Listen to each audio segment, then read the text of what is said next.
Good afternoon family from ঝাঁসি। কেমন আছো তোমরা সবাই? লাঞ্চ সেরে নিয়ে এখন আমরা বেরিয়ে গেলাম। ঐশীদের আজকে রয়েছে ক্লোজিং সেরেমনি, তার জন্য 3 দিন ধরে ভেতরে কি হয়েছে না হয়েছে আমাদের কিন্তু কিছুই দেখতে দেওয়া হয়নি। আর আজকেও কিন্তু আমরা গেটের বাইরে থেকে একটু একটু দেখছি আর তোমাদেরকেও সব দেখানোর চেষ্টা করছি। এখানে সব স্টেটের ফ্ল্যাগ নিয়ে সব বাচ্চারা রয়েছে তাদের টিমে। শুধু একটাই গন্ডগোল হয়ে গেছে, র্যাঙ্ক ওয়াইজ দাঁড়ানোর কথা ছিল সেটা ঠিক উল্টো দিক থেকে হয়ে গেছে। 11টা স্টেটের মধ্যে ফার্স্ট হয়েছে ইউপি অ্যান্ড ইউকে, সেকেন্ড হয়েছে কিন্তু আমাদের ওয়েস্ট বেঙ্গল। আমাদের টিমে প্রতিটা বাচ্চাই কিন্তু দারুণ খেলেছে, আর হ্যাঁ, বিশেষ করে আন্ডার 19 এর বাচ্চারা খুবই ভালো খেলেছে, যার জন্যই কিন্তু আমাদের এই পজিশন। তবে হ্যাঁ, এখানে এসে অনেক বাজে অভিজ্ঞতারও মুখোমুখি হতে হয়েছে। আমি তো এতদিন শুনেছিলাম, এসে দেখলাম সত্যি এরকম ঘটে। অনেক বাচ্চাকে খেলতে দেওয়া হয়নি, অনেক বাচ্চার ওয়েট চেক না করেই ডিসকোয়ালিফাই করে দিয়েছে, ওয়েট ক্যাটাগরি ঠিক করে মেনটেনও করা হয়নি। তো ফিমেল কোচ এই নিয়ে অনেক প্রোটেস্ট করেছে, তো তাকে প্রচুর অপমানও করা হয়েছে। ঐশীর সাথেও কিন্তু এমন ঘটনাই ঘটে। ঐশীর সাথে বেশি ওজনের একটা বাচ্চাকে খেলতে দিয়েছিল, কিন্তু ঐশী খুব ভালোভাবেই খেলেছে। মেয়েটা ইউপির ছিল আর ঐশী কিন্তু পুরো ড্র করেছে ম্যাচ। বাট লাস্ট অব্দি রুলের বাইরে গিয়ে মেয়েটা পয়েন্ট পেয়ে যায়। ঐশীও প্রোটেস্ট করেছে, কিন্তু ওই ফিমেল কোচকে অপমান করেছে আর ঐশীকে তো পাত্তাই দেয়নি। বাট ঐশী থামেনি, লড়াই চালিয়ে গেছে। ইন্ডিভিজুয়াল ঐশীর হয়তো গোল্ড মেডেল হয়নি ঠিকই, কিন্তু সবার হার্ডওয়ার্কে আমাদের টিম কিন্তু সেকেন্ড পজিশনে।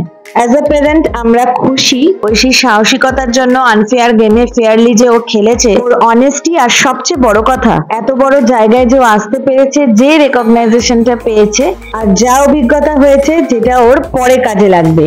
অ্যাজ এ প্লেয়ার ঐশীর তো একটু কষ্ট হয়েছে, কিন্তু ও ঠিক নিজেকে সামলে নেয়। She is real sports person. আর ও বলে খেলায় হার জিত আছে, তাই বলে এই নয় এখানেই সব শেষ, আবার নতুন করে শুরু করতে হবে। আমরাও বলি this is just the beginning.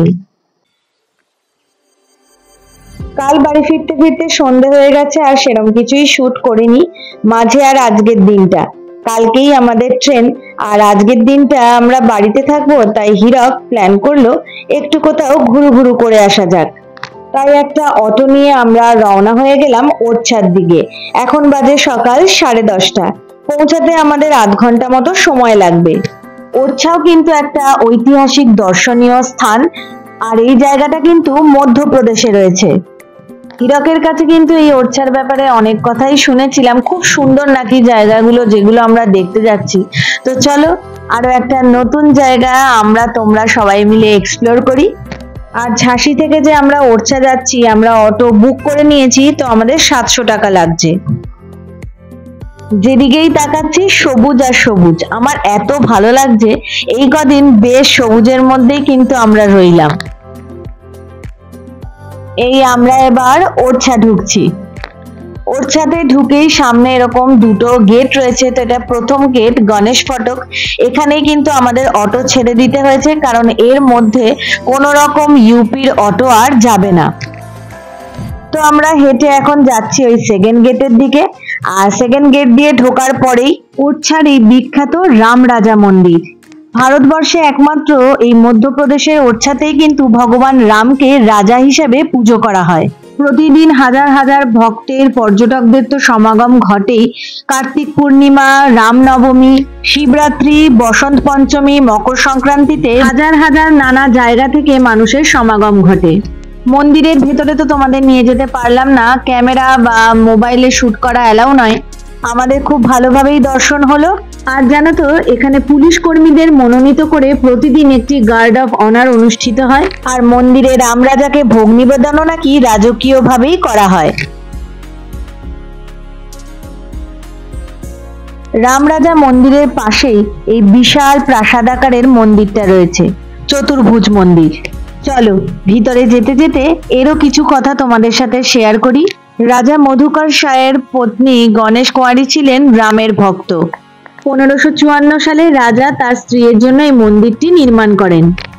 এরপর 1635 সালে ঔরঙ্গজেব তার মুঘল সেনারা এই মন্দিরটি দখল করে নেয়। ভিতরে ঢোকা মাত্রই চারিদিকটা দেখে আর এই বাঁশির আওয়াজেই মনটা তো একদমই অন্যরকম হয়ে গেল। আর ওই দূরে মেন মন্দির আর ঠাকুর রয়েছেন। যদিও এটা রামের মন্দিরই হওয়ার কথা ছিল, কিন্তু এই মন্দিরটা কিন্তু বিষ্ণু মন্দির। চলো এই পুরো প্রাসাদটা এখন ঘুরে ঘুরে দেখি, একটু সময় হয়তো লাগবে, আমাদের তো ভালোই লাগবে, আশা করছি তোমাদেরও ভালো লাগবে। ওই দূরে যে কিছু মানুষের ভিড় রয়েছে ওখানেই এখন হীরক কথা বলবে। এই চতুর্ভুজ মন্দিরটা পুরো ঘুরে দেখতে গেলে অবশ্যই গাইডের দরকার, তাই আমরাও ঠিক করলাম একটা গাইড সাথে নিয়ে নেব।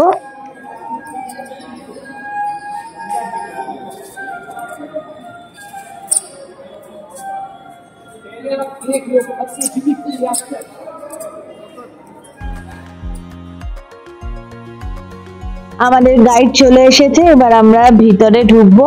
আর আমাদের গাইড কিন্তু 250 টাকা নিয়েছে।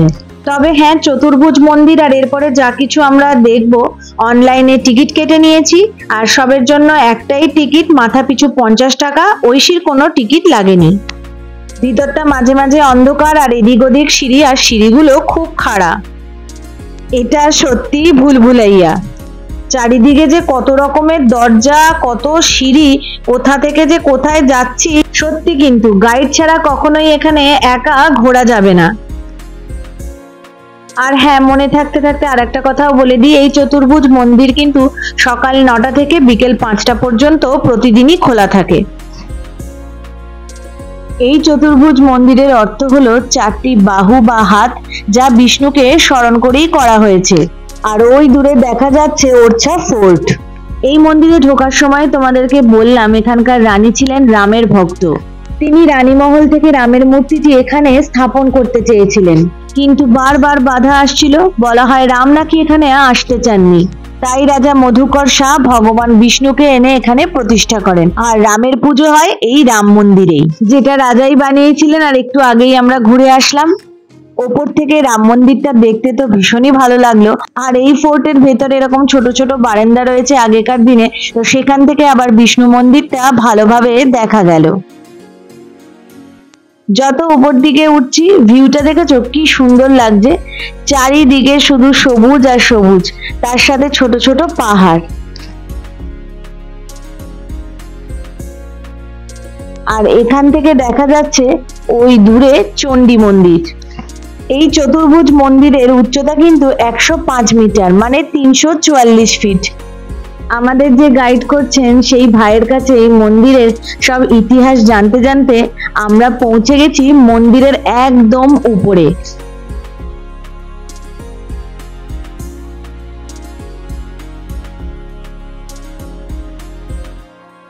সত্যি হীরক না বললে এই ওরছা নামক জায়গাটায় হয়তো আসাই হতো না, আর এখানকার ইতিহাস সম্পর্কেও জানা হতো না, নিজের চোখে এই সৌন্দর্য উপভোগও করা হতো না। চলো কিছুক্ষণ সময় কাটিয়েছি, এবার নিচের দিকে নামতে হবে। আমি তো তোমাদের অল্প বিস্তরই এখানকার ইতিহাস সম্পর্কে বললাম, কিন্তু এখানে যদি তোমরা আসো অবশ্যই গাইড নেবে, সে তোমাদেরকে এখানকার আরো অনেক ঐতিহাসিক ঘটনা শোনাবে। রওনা হলাম এবার আমরা নেক্সট ডেস্টিনেশনের দিকে। এই ইউপিতে কিন্তু ফেমাস হচ্ছে কাচের চুড়ি, আর খাবারের মধ্যে জিলিপি, রাবড়ি, পোহা আর প্যাড়া। আমি আর হীরক ভেবেই রেখেছিলাম বাড়ির জন্য, আত্মীয় স্বজন সবার জন্য একটু প্যাড়া নিয়ে যাব। তার আগে এখন আমরা 3 জনে খেয়ে নেব লস্যি। আমরা এখন একটু নিয়েছি ব্রেক। এই লস্যিটা তো খেলাম কিন্তু অতটাও ভালো লাগেনি, কিন্তু যাই হোক গরমের মধ্যে একটু প্রাণ জুড়লো। আর আজকে সিঁড়ি দিয়ে ওঠানামা করতে গিয়ে বাপরে, কোনো সব ফোর্ট ঘুরতে গেলেই এরম হবে বলো। আমি খালি বলি পাহাড়ে ঘুরতে গেলে যতদিন পাটা ঠিকঠাক আছে, আমি দেখছি এসব ফোর্ট ঘুরতে গেলেও কিন্তু পায়ের জোরের দরকার, শুধু পাহাড়ের জন্য নয়। তো যাই হোক এখন আমরা যাব এখানকার যে ফোর্ট আছে সেটা দেখতে, মন্দিরের ঠিক অপোজিট সাইডেই রয়েছে। এই 3টে জায়গা বেশ কাছাকাছি, রামরাজা মন্দির, চতুর্ভুজ মন্দির আর এই ফোর্ট। এই ফোর্টটার কিন্তু মেন 3টে পার্ট রয়েছে। আর এই ফোর্টের প্রবেশ মূল্য তো আর আলাদা করে কিছুই দিতে হবে না, ওই 50 টাকা যেই টিকিটটা আমরা কেটেছি অনলাইনে ওটাতেই হয়ে যাবে। আর এই ফোর্টেও কিন্তু সন্ধ্যেবেলা লাইট অ্যান্ড সাউন্ড হয়। এই ফোর্টের ভিতরে মেনলি যেই জায়গাগুলো ঘুরে দেখার সেগুলো এখানে লেখা রয়েছে, তো সেভাবেই আমরা ঘুরবো। আর হ্যাঁ, লাইট অ্যান্ড সাউন্ড কিন্তু দুটো ভাষাতেই হয়, ইংলিশ আর হিন্দি। 1 ঘন্টা করে দুটো স্লট থাকে। তো গরমকালে 7:45 থেকে শুরু হয়, আর শীতকালে কিন্তু 6:30 থেকে শুরু হয়। টিকিট স্ক্যান করে সিঁড়ি দিয়ে উঠে ফোর্টের প্রথমেই রয়েছে দেওয়ানি আম। এই ফোর্টের বিশেষত্বই হচ্ছে এর স্থাপত্যের জন্য। এই ফোর্টে বুন্দেল রাজপুতদের আর মুসলিম এই দুই স্থাপত্যই কিন্তু দেখতে পাওয়া যায়। আমরা এখন যাচ্ছি রাজা মহল বা রাজাদের প্রাসাদের দিকে। এই রাজা মহল 16 শতকের প্রথম দিকে নির্মিত হয়েছিল। এখানে একটা জিনিস আমার খুব ভালো লাগলো, এই দুর্গটা ঘুরতে কিন্তু কোনো গাইডের দরকার নেই। দুর্গের যেসব জায়গা দেখার রয়েছে সেখানে একটা করে স্ক্যানার রয়েছে, আর স্ক্যান করে নিলেই কিন্তু কোথা থেকে কোথা যেতে হবে মানে ডিরেকশন আর সমস্ত ঐতিহাসিক ঘটনাবলী তুমি নিজেই ফোনে শুনতে পাবে। সেই প্রাচীন সময় থেকেই রাজামহলের বাইরের অংশটা অতটা সুসজ্জিত নয়, কিন্তু ভিতরে আর দেয়ালে নানান রকম নকশা করা রয়েছে, নানান পৌরাণিক কাহিনী রয়েছে, নানান প্রাণীর ছবি রয়েছে। এই মহলটা এমন ভাবে তৈরি করা হয়েছে এখানে সূর্যের আলো আর ছায়া যাতে সারাদিন বিভিন্ন ভাবে মহলের উপর পড়ে এবং তাপমাত্রার ক্ষেত্র তৈরি করে। তবে এই রাজামহলে কিন্তু অনেক গোপন পথ রয়েছে, কিছু পথ এখন কিন্তু পুরোপুরিভাবে বন্ধ। এবার আমরা চলে আসলাম রানীমহল। এটা রাজামহলের থেকে একটু দূরে। এখানেও কিন্তু দেখতে পাচ্ছি চারিদিকে এরকম নানান ধরনের নকশা রয়েছে। আর এই রানীমহল থেকে প্রাসাদের চারিদিকটা দেখতে ঠিক এই রকম লাগছে।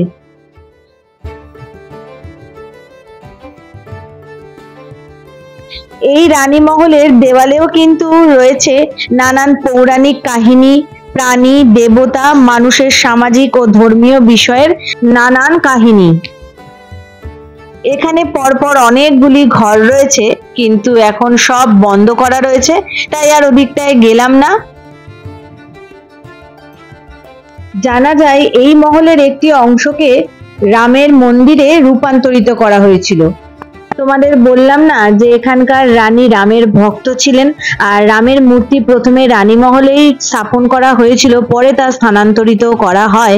আর এখানেই কিন্তু রানী রামের স্বপ্ন দেখেছিলেন, তার জন্য রামের আলাদা মন্দির নির্মাণ করা হয়। আর রানী নাকি এখানে বসে এই জানলা দিয়েই সারাদিন রামকে দেখতেন। এই দুর্গের উল্লেখযোগ্য নজর কাড়ার মতো রয়েছে প্রক্ষিপ্ত বারান্দা, খোলা সমতল এলাকা এবং সজ্জিত জালিযুক্ত জানলা, যা একটু আগেই তোমাদের দেখালাম, যেখান দিয়ে চতুর্ভুজ মন্দির দেখা যাচ্ছিল। এখন আমরা রানীমহল থেকে রাজামহলের আরেকটি অংশে এসেছি। এখানকার দেওয়ালেও দেখো নানান নকশা, নানান কাহিনী চিত্রিত রয়েছে। তার মধ্যে এই চিত্রটা কিন্তু খুবই গুরুত্বপূর্ণ। এই ছবিতে রাজার যুদ্ধের বর্ণনা দেওয়া রয়েছে। রাজা রানী মহল দেখে এখন আমরা চলে আসলাম জাহাঙ্গীর মহলে। জাহাঙ্গীর মহলে ঢোকার বাদিকেই রয়েছে কিন্তু এই শীষ মহল, যেটা আমরা পরে দেখব। জাহাঙ্গীর মহল 1605 সালে বীর সিংহ দেও দ্বারা বিশেষভাবে নির্মিত হয়েছিল। শোনা যায় এই জাহাঙ্গীর মহলে জাহাঙ্গীর কিন্তু 1 রাতের জন্য অতিথি হিসেবে ছিলেন। আমরা এখন এই মহলের প্রধান দরজার দিকে যাচ্ছি। জনসাধারণের যাতায়াতের জন্য এই প্রধান দরজা কিন্তু বন্ধই থাকে। আর এই যে কারুকার্যগুলো দেখা যাচ্ছে, এগুলো কিন্তু বুন্দেল রাজপুতদের আর মুসলিমদের মিশ্র একটা স্থাপত্য। প্রধান দরজার পাশে এই জায়গাটা শোনা যায় রাজকীয় স্নান ঘরের দিকে নিয়ে যায়। আর এই হলো মহলের প্রধান ফটক। এই প্রধান দরজায় নাকি আগে অনেক অলংকার খোদাই করা ছিল। আমরা এখন মহলের একদম ওপরে চলে এসেছি, আর এই ওপর থেকে এই ওরছার বেতওয়া নদী দৃশ্যমান। আর এই মহলের একদম ওপর থেকে জাহাঙ্গীর মহল পুরোটা এক ঝলক তোমাদেরকে দেখাচ্ছি। আর এটা মহলের বারান্দা থেকে মহলের সামনের দিকের ভিউ।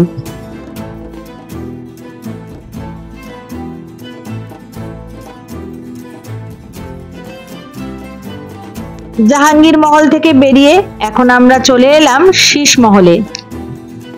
আগে কিন্তু রাজা উদয় সিং এর জন্য এখানে একটা রাজকীয় বাসস্থান নির্মাণ করা হয়েছিল, কিন্তু এখন ওপরতলায় এটা হোটেলে রূপান্তরিত হয়েছে আর নিচে রয়েছে রেস্টরুম, আর এই বড় ডাইনিংটা রেস্টুরেন্টে রূপান্তরিত হয়েছে। দুপুর এখন 3টে, তাই ভাবলাম এখানেই আমরা লাঞ্চটা সেরে নিয়ে বাদবাকি জায়গাগুলো দেখব। তবে এখন যেখানে যাব একটু দূর রয়েছে লক্ষ্মী টেম্পল, আর সেখানে আমরা একটা টোটো নিয়ে নিয়েছি। 20 টাকা করে পার হেড লেগেছে আমাদের। আর এই 5-7 মিনিটের মধ্যেই আমরা পৌঁছে গেলাম এই লক্ষ্মী মন্দিরে। এই লক্ষ্মী মন্দির কিন্তু মন্দির আর দুর্গের স্থাপত্যের সংমিশ্রণ। বাইরে থেকে এই মন্দিরটা দুর্গের মতো লাগে, আর ভেতরে কিন্তু আমাদের একদম সাধারণ মন্দিরের মতো। ভিতরের যেখানে মূর্তি রয়েছে সেখানটা তো ভিডিও ফটোগ্রাফি অ্যালাউ নয়, তাই তোমাদের দেখাতে পারলাম না। মন্দিরের এক অংশে এরকম দেয়ালে নানান ধরনের আঁকা রয়েছে, আর চালে রয়েছে নানান রকমের কারুকার্য। এখন আমরা মন্দিরের একদম ওপরে চলে এসেছি, আর এই ওপরে এসে দূরের ভিউটা দেখার চেষ্টা করছি। আর এখান থেকে নাকি ওই চতুর্ভুজ মন্দিরটাও দেখতে পাওয়া যায়, ওই যে ওই দূরে দেখতে পাওয়া যাচ্ছে। আমাদের আজকের মতো ঘোরাঘুরি কিন্তু শেষ। বেশ ভালোই লাগলো ওরছা ঘুরে, তবে ওরছাতে আসলে 2 দিন হাতে সময় নিয়ে আসতে হবে, তাহলে সবকিছু ভালোভাবে ঘুরে দেখা যাবে। আরো 2-1টা জায়গা বাকি ছিল যেগুলো অনেকটা দূর হওয়ায় আমরা যেতে পারলাম না, পরে এদিকে আসলে আবার প্ল্যান করা যাবে। এখন বিকেল 5টা, একটু প্যারা টেস্ট করছি আর এগুলো সব বাড়ির জন্য নিয়ে নিয়েছি, আর তার সাথে চলছে কিন্তু আমাদের প্যাকিং। আর ঐশী এখানে দা ভাইয়ের সাথে ভিডিও কলে কথাবার্তা বলছে। এখন বাজে 6টা, আমরা সবাই বেরোলাম। আর আজকে ভেবেছি স্ট্রিট ফুড যেগুলো রয়েছে না সেসব খেয়েই ডিনার করব। রোজ আর একঘেয়ে ভাত বা রুটি খেতে ইচ্ছা করছে না। এখানে আসার পর আলু টিক্কি চাট খাবার খুব ইচ্ছে হয়েছিল, তো খেলাম, বেশ ভালো লাগলো। একদম সিম্পলের মধ্যে বানিয়েছে। আর এখন আমরা যে রাস্তা দিয়ে হেঁটে গেলাম এটা তোমার ফুড জাংশনই বলতে পারো, দুদিকেই নানান খাবারের দোকান। এখানে আমরা নিয়েছি মালাই কাবাব আর পনির টিক্কা। খেতে মালাই কাবাবটা তো অসাধারণ, কিন্তু কি দিয়ে বানিয়েছিল, পনিরের কিন্তু ছিল না, কিন্তু এক কথায় দারুণ। অনেক খুঁজে খুঁজে এরপর ঐশী এই দোকানটায় ঢুকে পড়েছে। কি করছে ঐশী, কি বলবো, মনে যেন অনেকদিন খাসনি, এমন হাব ভাব করছে। আর হীরক আমাদের বললো যে তোমরা তোমাদের মনের মতো খাবার দাবার খাও এখানে, আমি আমার মনের মতো খাবার খেয়ে আসি, কারণ এখানে খুব তাড়াতাড়ি সব দোকানপাট বন্ধ হয়ে যায়। 7:30টায় তো অর্ধেক দোকানপাটই বন্ধ হয়ে যায়। এখন বাজে কটা, 7:16। তাই হীরক বললো আমি যাই, গিয়ে ওই দোকানটা থেকে রাবড়ি খেয়ে আসি। আমি বললাম যে তাহলে, আমাকে বললো তুমি খাবে নাকি, আমি বললাম না আজকে আর রাবড়ি খাবো না, আজকে আমি একটু প্যাস্ট্রি খাবো, চকলেট প্যাস্ট্রি, এগলেস কিন্তু তাও খাবো।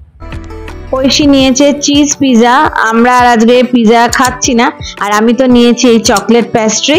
ঐশীর তো এটাই ডিনার, আর আমার তো কিছু আর সেরকম খেতে ইচ্ছা করছে না। দেখি হীরক আসুক কি বলে দেখি। বাজে এখন রাত 8:30, এই আমরা হোটেলে ফিরলাম। আর কালকে কিন্তু আমাদের সকাল 9:15-তে ট্রেন রয়েছে। ঝাঁসি সফর এখানেই শেষ। কেমন লাগলো জায়গাগুলো অবশ্যই জানিও, ভালো লাগলে অবশ্যই একটা লাইক করে দিও। খুব তাড়াতাড়ি নতুন ব্লগে তোমাদের সাথে দেখা হচ্ছে। সবাই ভালো থেকো, টাটা।